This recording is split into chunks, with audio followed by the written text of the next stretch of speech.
This next topic is something that I'm definitely concerned about. You should be concerned about it as well, especially if you have cable and you don't want your prices to be increased. Time Warner and Comcast may be merging soon. Comcast would like to acquire Time Warner for $45 billion, and it's unclear whether or not the FCC is going to approve this merger, but we do have a video with some more details, so let's take a quick look.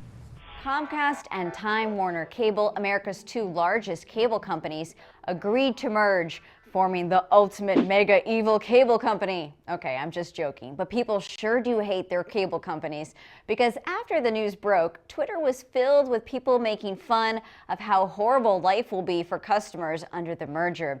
Some cry out how it'll raise internet and television costs for consumers, and it'll make it harder for rivals to come in and challenge the cable behemoth.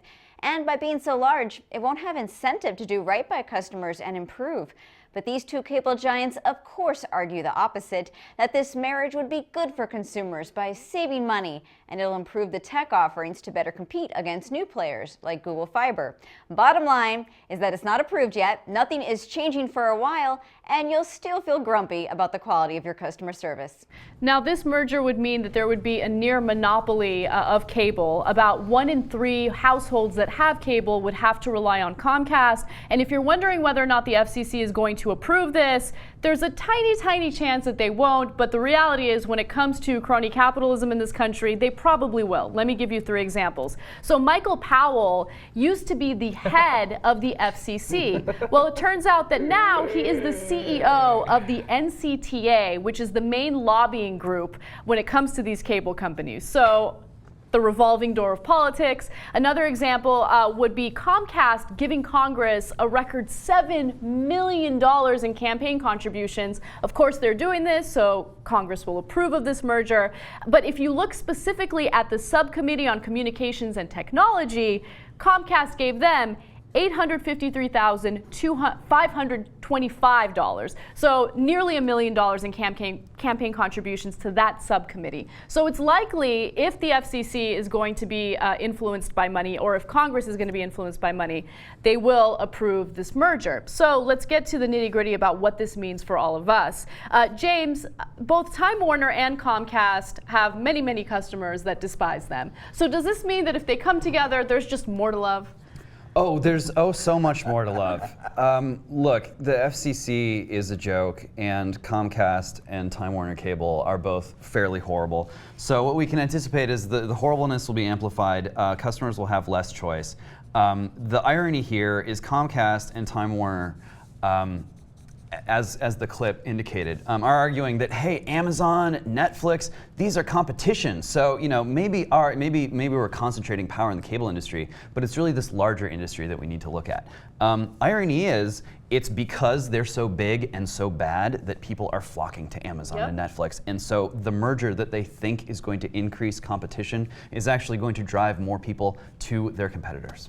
Well, that's true, but I'm also worried about the issue of net neutrality. So, Jimmy, jump in with that. Yes, no, so what you're saying is, Netflix and Amazon, but that's also controlled by the internet, which now Comcast is going to control the internet exclusive provider for 31 major cities in America. So now they're also going to control Netflix, the way that they're going to, the speed of their delivery, right? They're going to control Amazon's Prime Video, their speed. Plus, they also have NBC Universal, so that probably will get to your house really fast, and everything else will get to your house. So that's the problem with no net neutrality and them having a monopoly in major cities. It's unbelievable. Can you imagine that in a major city, only one major internet provider? I mean, I can't even think of the unintended consequences of that, right?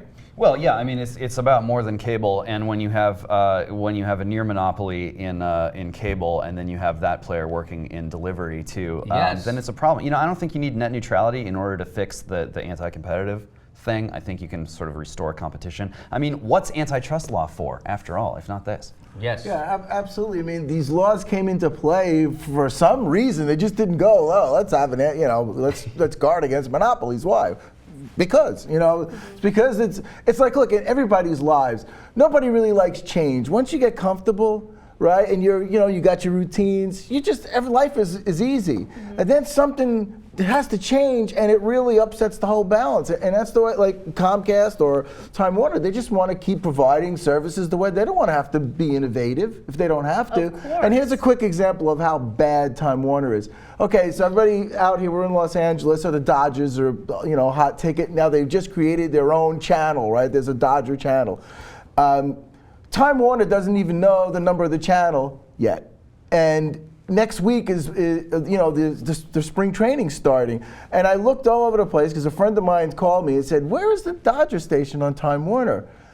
And it's like, well, it's got to be listed by now. And then called Time Warner and got 3 people on, and they were embarrassed because they have no idea. And this is next week. Yep. They don't even know where they're putting this, and it's an HD. It's got to be an HD channel. And if Time Warner, it's the 400s. Yeah. Right, and they're already taken, and then you got the 500, which are pay-per-view. So where are they supposed to put it? Yeah, what people fail to realize is when it comes to cable companies, there's a tremendous amount of politics. So for instance, I love that you mentioned the whole NBC thing. Comcast purchased NBC. Of course, they want to ensure that NBC programming gets as much attention as possible. So what I worry about is if you have Comcast controlling cable, if there's a near monopoly, they get to decide what types of shows and what types of channels get picked up by their cable company. So they can definitely decide, hey, you know what, we don't like this kind of programming, we're not going to allow it on our cable company. And if you have a bunch of competitors, that's not that big of a deal. But when you have this near monopoly, it's a huge deal. It's a way of censoring people or censoring shows that you don't necessarily agree with. This is exactly what they're saying about this merger,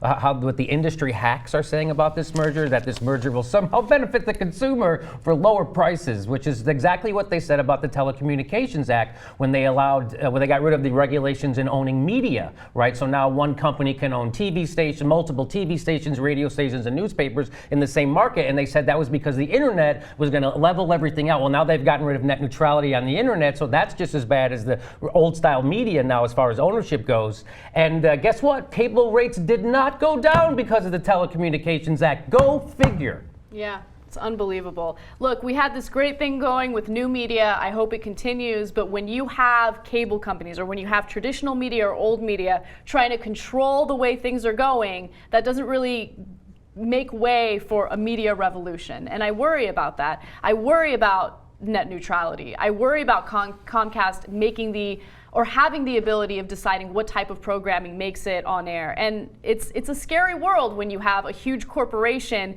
controlling the message. And again, I know that this is a message that we tell you guys on a regular basis in almost every video, but you kind of go back and you look at what the real issue is, and it's crony capitalism. It has to do with money and politics. If you didn't have this revolving door of politics, if Michael Powell, who used to be the head of the FCC, wasn't this powerful lobbyist for this company, then it wouldn't be as bad as it is now with Comcast trying to acquire the second largest cable company in the world.